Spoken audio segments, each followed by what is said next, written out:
there are two different legal systems for people who have money and people who don't. Most of the federal statutes cannot take into account the person's ability to pay. So obviously it's a system that ends up harming both the people who are being ordered to pay, and then it doesn't help the people who it's supposed to be helping in the initial instance. What brings me here today is my own personal experience with restitution. I went to trial. We believe victims should be paid. We believe that victims should be compensated. We should have the ability to have discussions, have hearings that are accurate. People hear restitution and they have a particular idea of what it is, and it's not necessarily what you think it is when it comes to the criminal legal system. I think Americans need to understand the fact that any one of them could be us here today. It's time to shut it down. It's time to shut down. The court is not a bank. This is a civil matter. Housing it criminally is fundamentally wrong. You are not a bank. I will stand for you. Could you stand for me? Everybody deserves to be free. I want to just give some introductions. I will circle back and just talk a little bit more about each of you. But just to start out, I'd love to make an introduction. So starting with Cortney Lollar, a professor of law and the faculty director of the Center for Access to Justice at Georgia State University College of Law. And welcome, Professor. Also the author of what we'll be diving into today, author of the recent report, Empty Pockets and Empty Promises, How Federal Restitution Law Fails Everyone. So thank you so very much. This report was published by National Association of Criminal Defense Lawyers, NACDL, and we're really happy to have this kind of reporting, a necessary reporting done. I also want to introduce Mary Kay Rogers.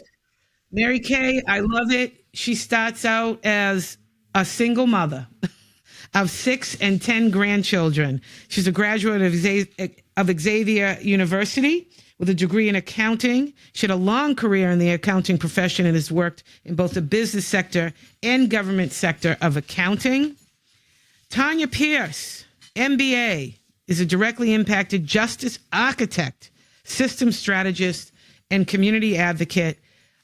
She is the founder and executive director of Life Unbolted. Going to dive a lot more into all the incredible work that each of you is doing.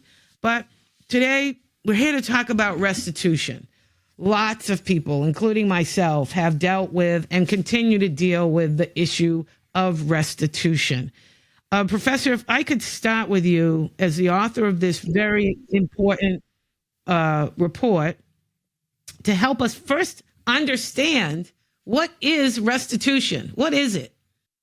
Thank you. And I'm delighted to be here. Thank you so much for having me. People hear restitution and they have a particular idea of what it is, and it's not necessarily what you think it is when it comes to the criminal legal system. As with many things with the criminal legal system, it actually resembles more closely fines and fees. I think we think of it as a reparative mechanism. That was the impetus behind it. It's largely motivated by the victims' rights movement back in the 1960s and 70s.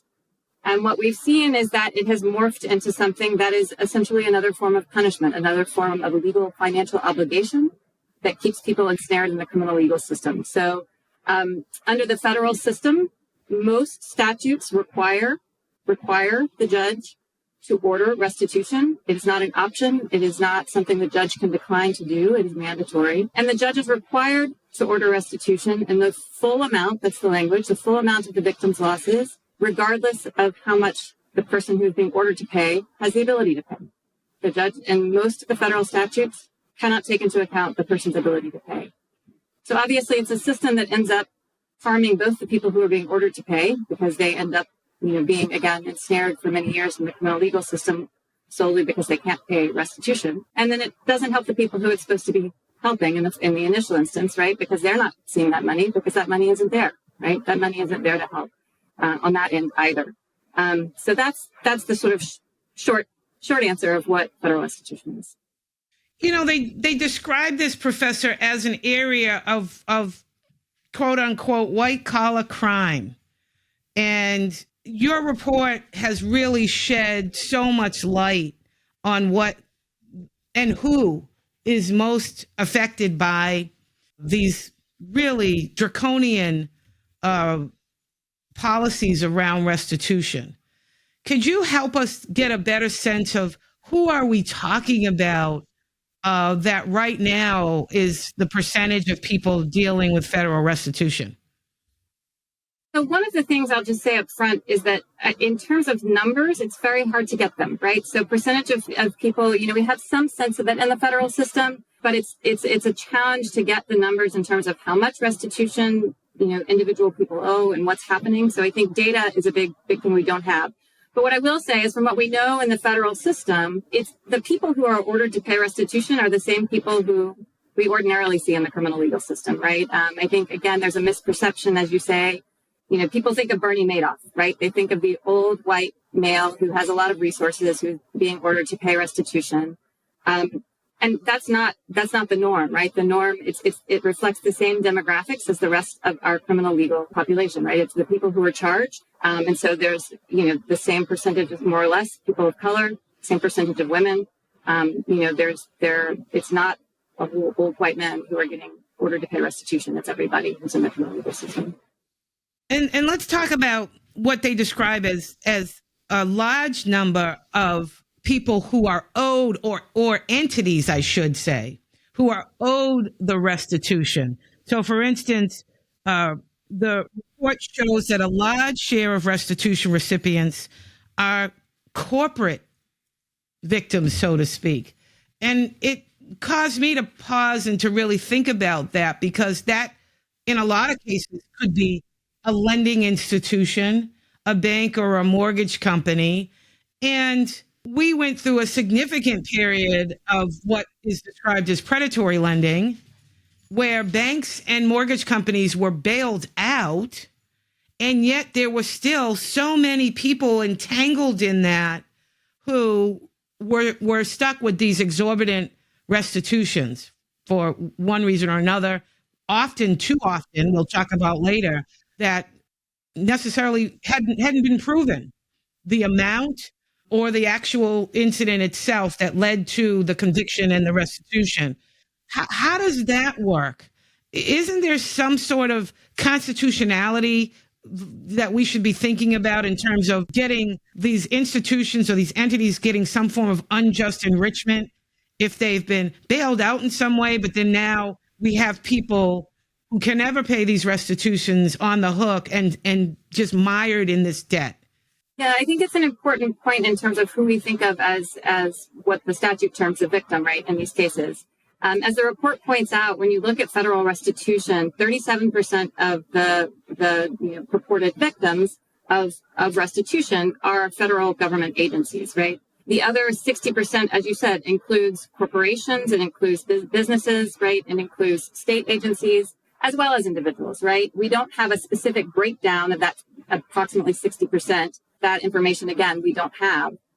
But we know that it's, as you said, given the nature of the crimes, that is some significant portion, right, of who is getting the restitution. The way the statute is framed, it doesn't allow for any sort of consideration of the kinds of things you're bringing up, right? So one of the things that the statute allows is joint and several liability. So a judge has to make a specific determination. If they say, okay, there's several people, corporations involved, I'm going to decide, you're responsible for this portion of it, they're responsible for that portion, and I will assign restitution accordingly. They can do that, but most of the time judges don't, and the statute certainly does not require it, right? And so what that means is that people who play a very small role in what's happening, and I will mention that 30% of cases, there's no loss amount. So that people are paying restitution even though there's no loss, right? And so what ends up happening is that how does that happen? Because it's the way that the restitution statute is so broadly worded. It's not just losses. You mentioned disgorgement of unlawful gain, right? That's the whole initial sort of what restitution I think people think of as being that, right? I steal somebody's watch. I then either owe them the watch or the value of the watch, right? That's what we think of as restitution. This statute requires people to pay out for things that are harms, essentially, right? So medical bills, anything that sort of you incur in terms of debt, right? The person's required to pay for. And so all of that stuff, it could be that someone gets nothing from it, right? Takes home nothing at the end of the day, and yet they still end up owing joint and severally with everyone else, the average amount of federal restitution is $3.3 million. And so, Wow. they end up owing, let's say, the $3.3 million, just like everyone else does. It doesn't distribute most of the time equally in the way that one would expect. I'm going to ask this question of all of you, but Professor, why were you interested in writing a report such as this? What really was the catalyst for you wanting to help people understand that change needs to be made with federal restitution law? So before I entered academia, I was a public defender for about a decade, first in the District of Columbia, and then a federal defender here in the Northern District of Georgia in Atlanta. And when I was a federal defender, I started having clients who were getting ordered to pay these massive restitution amounts that there was no possible way they could ever pay. And because of that, when I entered academia and I realized that nobody was really talking about it, nobody was writing about it, it became something that I took a particular interest in. And so, it's been almost 15 years. So I started writing about it then, and it's something that I've continued to write about. I think I've now been joined by one or two other people, but it's something that I think a lot of people feel like it should be different in some way than other legal fines and fees, that it is different in some way because the person who's supposed to be benefiting is the victim as opposed to the government. And yet I think what we see in practice is it's the same sort of punitive financial obligation that the other legal fees and fines are. And we're not talking about it in the way that we're talking about the other legal financial obligations. And I think we should be. And so that's why, for me, it's really important to continue to have that conversation and to keep it on the radar. Tanya, you are deeply engaged and involved in the issue of reform in the area of federal restitution, I think restitution in general. You've done a number of things to really raise awareness of this issue. I believe that you are part of a collective also, a coalition of people who are struggling with this disposition of restitution. And can you talk a little bit about why? What is your interest in this issue? Because you've done so much work around this. Thank you for having me here today. Thank you, FreeHer. Thank you for finally meeting Cortney Zoom to Zoom. She's just been wonderful during this time. What brings me here today is my own personal experience with restitution. I went to trial. I was convicted of defrauding 3 lenders, just for argument's sake to understand. I was convicted of defrauding A, B, and C. The amount of loss for that was $35,000 on their paper, not mine. No, I didn't have much of a defense, even though I went to trial. Then I was sentenced. And then months later, there was I get this restitution for $2.5 million and $2.5 million forfeiture. Now, mind you, my restitution order is the one of the entities, let's say C, but the rest of the order is D, E, and F. Where did all of these other 3 entities come into play to drive the restitution up almost $2.5 million that the jury never heard, was never part of my trial? So I've learned it's called relevant conduct. And at the time when you're under so much stress, you don't know what to do, how to defend yourself. Your attorneys, flat leave you, so to speak, after your trial. And those are criminal defense attorneys who aren't really aware of conveyance law or things that could or should be a part of their knowledge to really defend a case like this. Correct. And these are your, white collar, seasoned, a firm that has 100 years of experience in white collar. And here I am. I'm thinking that most that could happen to me, I didn't know anything about white collar defense except for it had to deal with money. So if the loss is $35,000, whatever the case, whatever it's going on, I may be facing probation. Everyone says the U.S. government is after you. They have you. You're living in that silo. But to have a restitution for no one that have claimed the loss, no declaration of loss, 10 years later, no dime that I have been paying have ever been dispersed. I took it and I met Mary Kay about 5 years ago, and I started meeting women and men now, thanks to Cortney's article and the work we've been doing with the NACDL over these years of really hearing these horror stories. Can I just jump in for 1 second? Because I don't want to skim past this without bringing Professor Cortney. Can you tell us what Tanya has just described to me? Seems like, isn't there an element of due process that's required in terms of determining restitution? Isn't there a hearing that has to make that determination as opposed to just randomly at some later date tacking on things that did not have the opportunity to be heard? So technically, the court has to find the amount of restitution, but there is a provision that allows the restitution hearing, or the restitution decision is a better way to say that, to occur after the sentencing hearing, right? So sometimes, there are recommendations for restitution that come from the prosecutor and sometimes from the person assigned to do the pre-sentence report, the probation officer assigned for that. And so they both make recommendations. Sometimes they say, we're still trying to get information about who is owed what. So they often postpone the decision, not always, but often. And there's not a right to a restitution hearing. So sometimes there's a hearing that's held after the fact. Sometimes there's not. Sometimes the decision is made on the papers.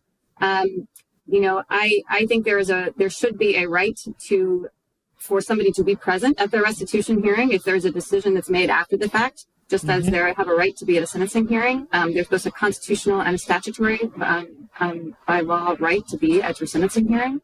I think there should be both. Some courts have recognized one. And is this in perpetuity? Do they have the opportunity to come back? That's a good question. So it's supposed to be up to 90 days. Okay. But the Supreme Court has said that deadline is flexible. In fact, I just had an email after I issued this report from someone who is appealing a case in Ohio where the person completed their sentence, all of their sentence, they did very well. The restitution order never had been entered. They finished the sentence, the case got closed out, and then the judge issued the restitution order. That's several years on down the line after the sentencing. That shouldn't be happening, right? It shouldn't be happening. Mary Kay, how does a person get a 3.5 year sentence, 2 years in federal prison, 5 years probation, in order to pay $4 million in restitution, yet there's never been proof of a loan in that amount, and the bank claims they had no loss in addition to not receiving restitution pay? What is that? Well, I guess that was partially my naivety as to the attorney that I had representing me, knowing what they were supposed to be doing, because obviously I used an attorney who was supposed to be very well versed in white collar crime. Later on down the road, when I asked him, I said, hey, I've got all your paperwork, because he, asked to be dismissed from my case because of my position I had in the county as the county auditor. His firm that he worked with also represented a very large steel company in the county. And so since that was the case, they decided that it was a potential conflict. I think the real heart of the problem is being a single mom of 6 children, and my one daughter is autistic. He knew I didn't have a lot of money to go defend myself and that, so he chose the easy way out. But long story short, when I did, and I had a release in my hand, I kept saying, this had already been taken to the Butler County court system, and the bank released not only me, but everybody else of any potential liability for a loss or whatever. I was released. They even in there specifically mentioned they didn't want restitution or anything else like that. Okay? So all that was mentioned in a prior court document in the county where purportedly the loss took place. Okay, so, go on down the road. I asked my first attorney going in, I said, gee, I've gone through the paperwork that you sent to the new attorney. I don't see anything that shows that there was a loss. Oh, well, I gave you everything I had. Again, I don't see anything where it says there was a loss. Okay, so let's fast forward to, I do 2 years in prison, 5 years of probation, and I must admit I had to do monthly financial statements to the federal government for 5 years. That means 60 of those, okay? So anyway, long story short, after all that was over with, my children asked for copies of all the documentation that they purportedly had that showed that there was a loss. All the evidence they had of me on every aspect of the case. So they kept trying to talk my kids out of getting it. And finally kids are like, nope, we want it. So 2 CDs filled with information are mailed to, my residence. Of course, we go through those. There is no documentation of a loss on there. The Southern District head attorney said, well, that's because it's been more than 10 years and we shredded the documentation. Yeah. Well, sorry for him, but the kids asked for that well before the 10 years was up. And to this day, we still have the 2 CDs and the envelope that they were mailed in. And you can plainly see it was under the 10 years. Mm-hmm. And then another question I have with that is, why would you scan documents to put on a CD, okay, and then turn around and delete them? That makes no sense. And even in good old Butler County 30 years ago, we were never shredding anything like that. Mm-hmm. Or if it did get shredded, it was digitized.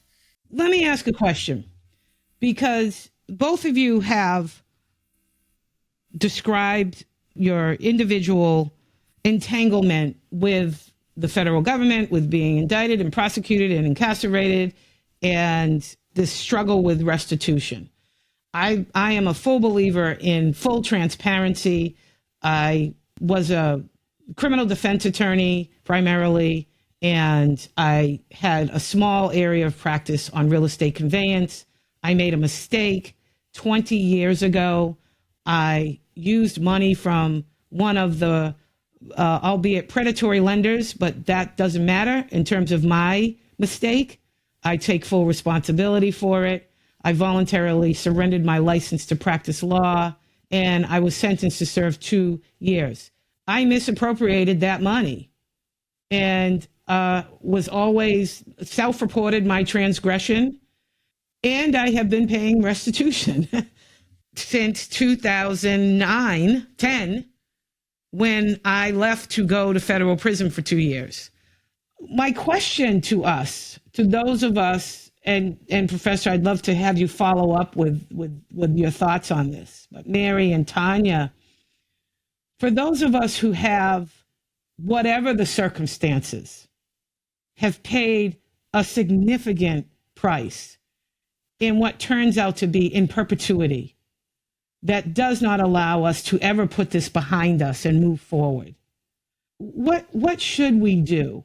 What should come of these cases that I think the fact that we lost our freedom was a huge recourse, but also in particular, each of these entities that you're describing were entities that some way or another were able to recover.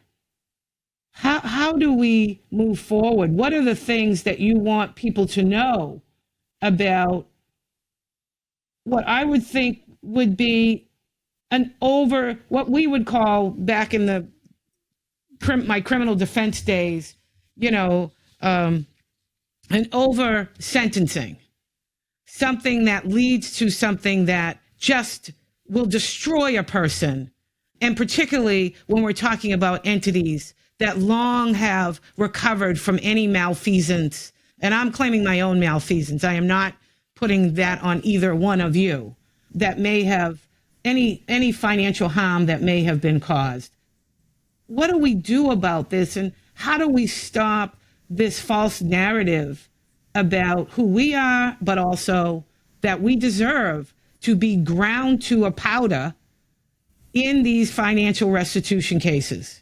Well, one of the things that I really would like for us to understand is that we believe victims should be paid. We believe that victims should be compensated. We believe that we should have the ability to have discussions, have hearings that are accurate, and also the government now is the custodian of the victim. Most victims don't even know. In my case, I doubt seriously if the other entities even know that they are on my judgment because I had no interaction with them. So one of the things is, in order to change the narrative, we must have transparency around restitution cases. And I think that in the Southern District of New York, when my case was, it sure would look kind of embarrassing to be taking two people to trial for stealing $35,000. Look how much money was wasted by the government in trying me because I didn't take a plea.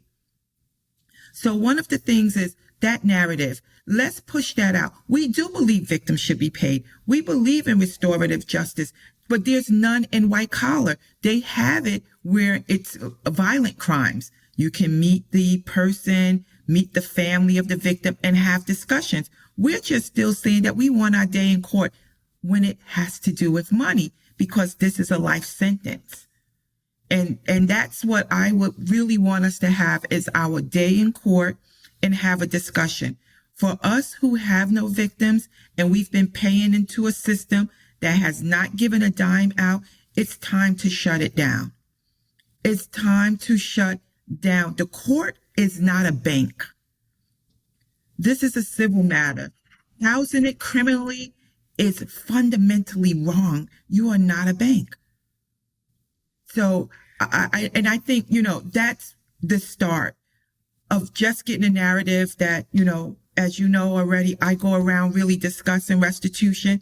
And with this report, I really want us to meet with victims' rights group and say, hey, we are with you. We believe a victim should be paid. It's just so that in many of these cases that have buried us alive, there are none. Give us some slack here too. Tanya, I love that because your response is really grounded in what we refer to as abolitionist principles. And in abolitionist principles, it's different than the typical court system that would just put somebody on a prison bunk or dispense restitution, demand restitution that could never be paid, when there is never that opportunity to have accountability. And what you have just described clearly lays out that those of us who are mired in this want to be accountable,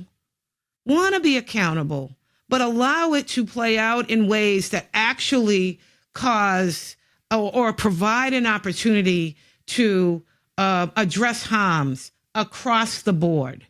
Really take a look at what are we really talking about here.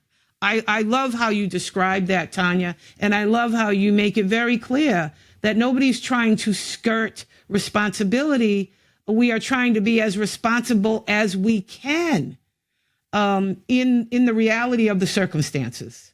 So thank you very much for that. As an abolitionist, I appreciate that explanation. Mary Kay, I'd love to hear from you about this, particularly your circumstances, having 6 children, 10 grandchildren. I'm a grandmother. I raised 5 kids. I know what it's like to do and build yourself in a way that gets you an education, gets you positioned financially so that you can actually care for your family, educate them, purchase a home, help your kids to do the same thing. And unfortunately, we can't do that. Like, what is it that you would want to say about, this issue of accountability and this restitution? Well, first off, I think Americans need to understand the fact that any one of them could be us here today, okay? Because the fact of the matter is, again, in my case, there is no proof of a loss, okay? But the conspiracy laws in this country are so broad. Yes. Okay. Even if there was a loss, which there wasn't, but people don't understand the fact that, like in my case, you have a college degree, you're a CPA, you're a certified government finance manager. When you were there, you should have suspected something wrong was going on. Well, I've got a life. I have children and things like that. And I don't walk into a room full of people thinking they're a bunch of devious people. Okay. I usually try to think of most Americans are, for the most part, very good people. All right. So you just don't think that way. All right. Then to add insult to injury. Okay. Now, I've got this $4 million restitution order that the bank claims never happened. I had a release from prior even hearings on it. And I've got this order. Now let's fast forward from 2004, when this supposedly happened, to today, the end of September of 2025. Okay. And I've got them all of a sudden wanting to get more money from me. I am 67 years old. I am collecting Social Security, which they are now taking part of. And that's a whole nother story. So your income is derived through Social Security. Well, and I still kind of work part-time now, but not as much as I did. But out of Social Security, you are being, they're taking money from that because of this restitution. Correct. So originally then, when they were sending me my monthly statements, they were putting in the amount that they took out of my Social Security, which they take a fee from that. So let's say if that amount was $275 out of my Social Security, only like $253 get credited because they get a fee for taking the money out. Okay, which I don't understand why, if I owe it to the bank after I'm off of probation, why the government gets the fee involved in that. The government does. So government does. Yes. So I'm not even getting full credit. Is that like a processing fee? I have no idea. You ask them and you let me know what they tell you. So anyway, now this gets really funny. So far it's not. So I get my statement and it now has this amount on it, right? And I'm ordered to pay this minimum payment. So I'm now getting this statement and it has the, amount, 200 whatever, going to. Just so we're clear, you're getting the statement from the federal government. The federal government from FLU out of Columbus, Ohio. Okay. And it says that in a little box, it has non-federal restitution. Okay, so that means the money is not going to the government. It's going to somebody else. Again, why are they involved in collecting it? Because I'm not on probation anymore. So that amount's in there. Well, okay, that amount is substantially over what my minimum required payment is. So I stop making my minimum required payment because they are now taking substantially more than what my minimum required payment was. So then they go to the judge and get a court order to freeze my bank accounts. Okay, all over the cost of 2 meals and 2 drinks at Chick-fil-A. That was all that I had not paid of my minimum restitution. So I have to hire an attorney, which, let's face it, at this point, we don't have a lot of money. So then I send the money orders for the minimum required payments that I hadn't made because they were taking substantially more than the minimum required payment. Okay, and I send it and I'm whole. Now let's fast forward to 2 months. So yesterday, he comes back to my attorney, the FLU guy, the federal litigation guy, and he now wants the irrevocable trust agreement that the house that I reside in, that my kids have been taking care of, and that he wants to see that. Okay? He wants to see that agreement. My daughter's autistic, so the house is really for her when I'm no longer here on the earth. So then I get my next statement from them. Okay?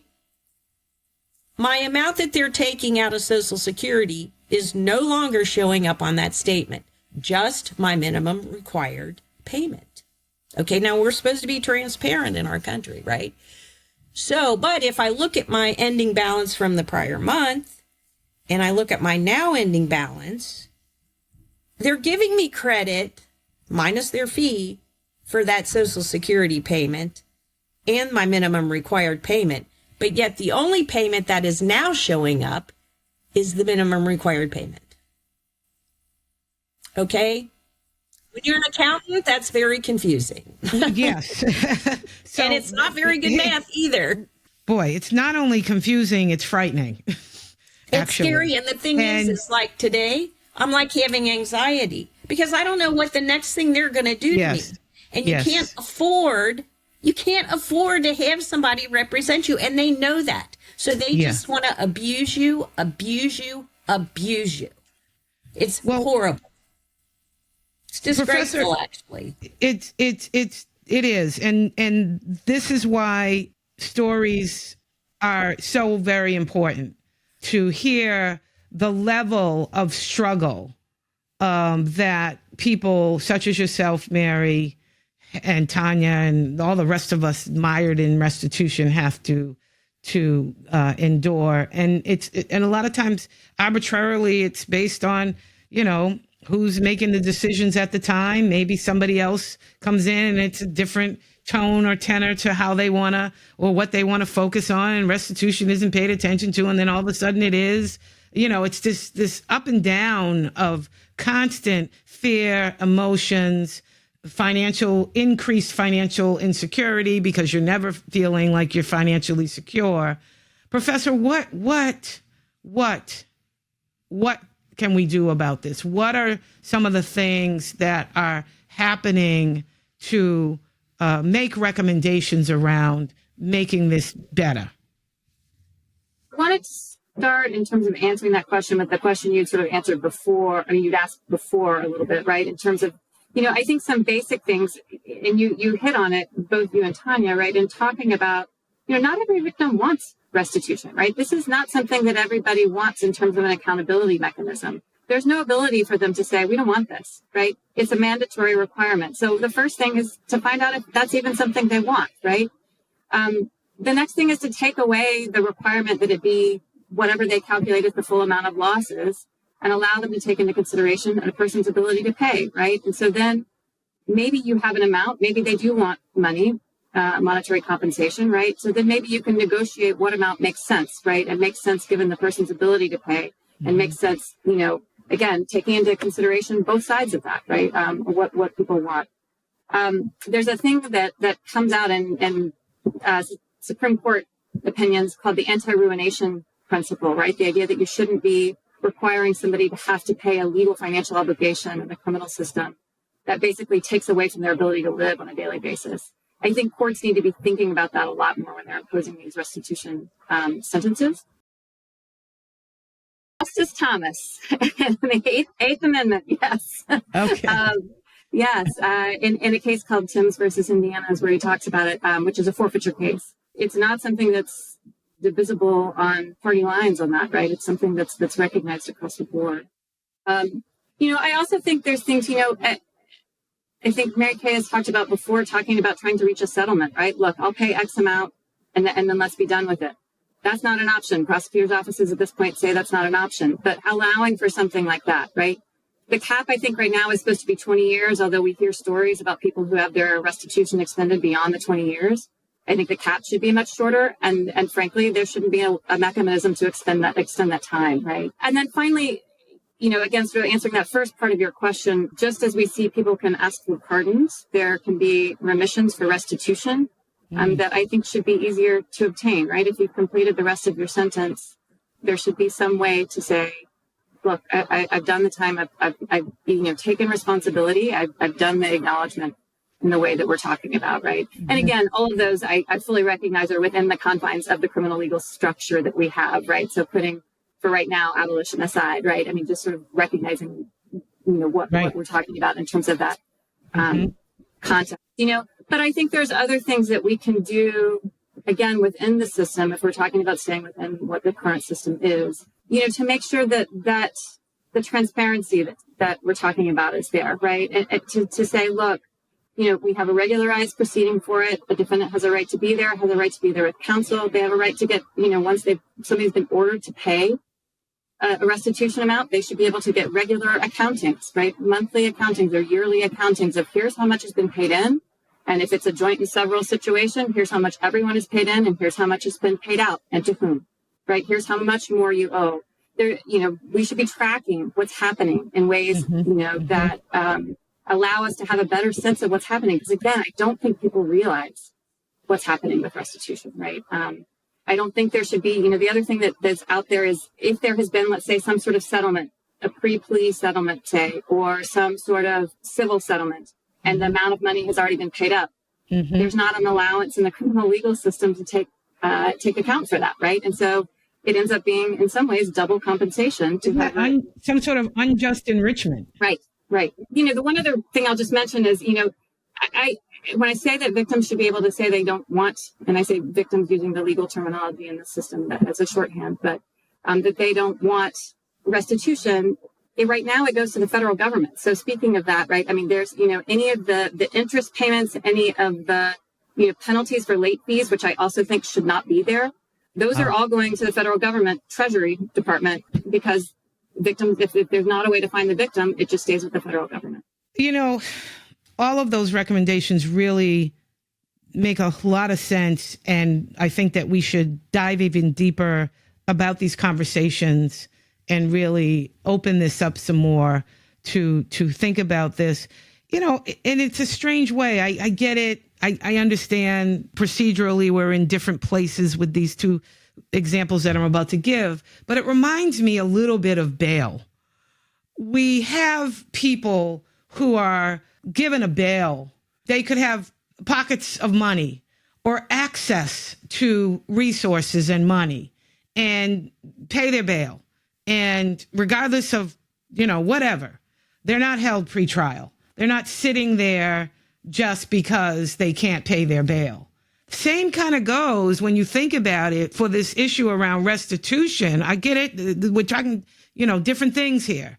But with restitution, because so much of it is focused on really punishment, how is that punishment for somebody who can go and access, a restitution amount and just pay it, where other people just are held in perpetuity, in bondage by this?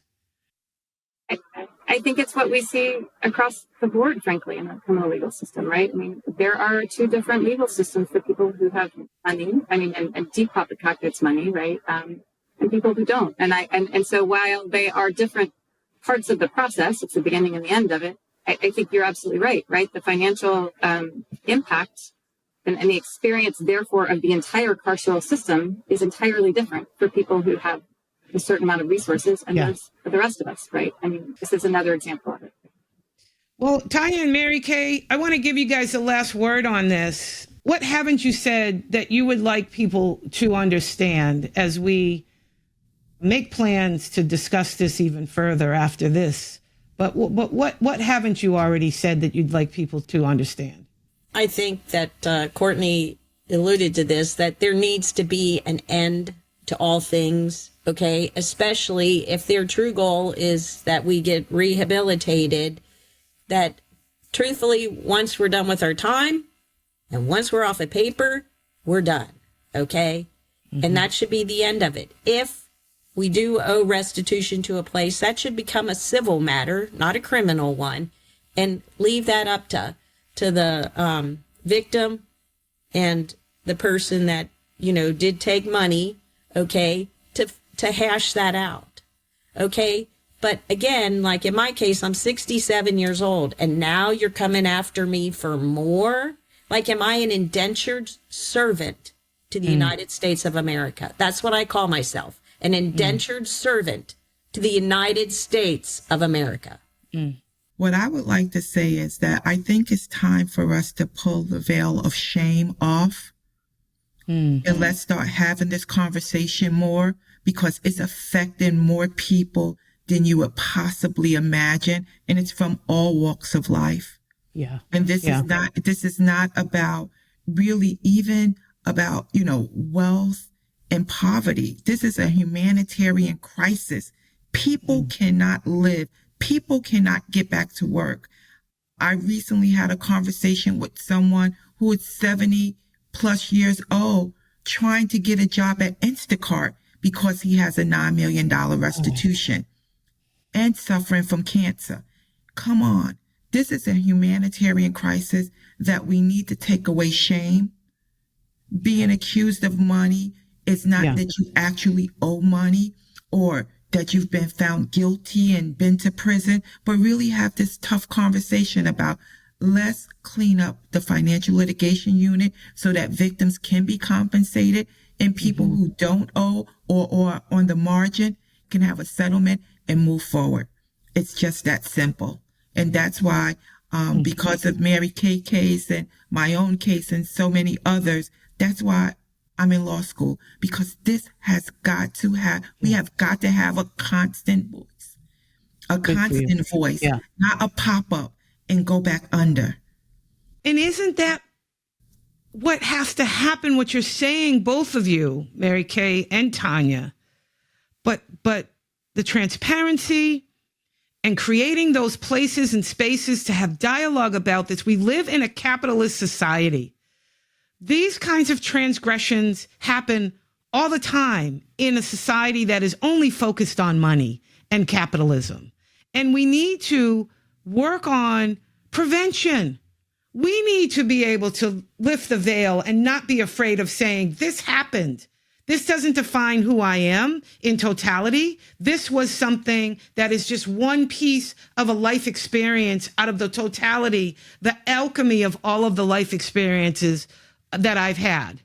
And I want to be a contribution, like all of you, Mary Kay and Tanya. I'm so proud of you for having the courage to come in and to talk about this from your individual life experience dealing with this, because there is an element of shame, and that's how I kind of exercise and strengthen that muscle. Every time I start to feel ashamed, I exercise my voice and I use my voice to create change, not just for those of us who are here right now, but I want to help prevent other people from making the mistake that I made, because the consequences are just too grave.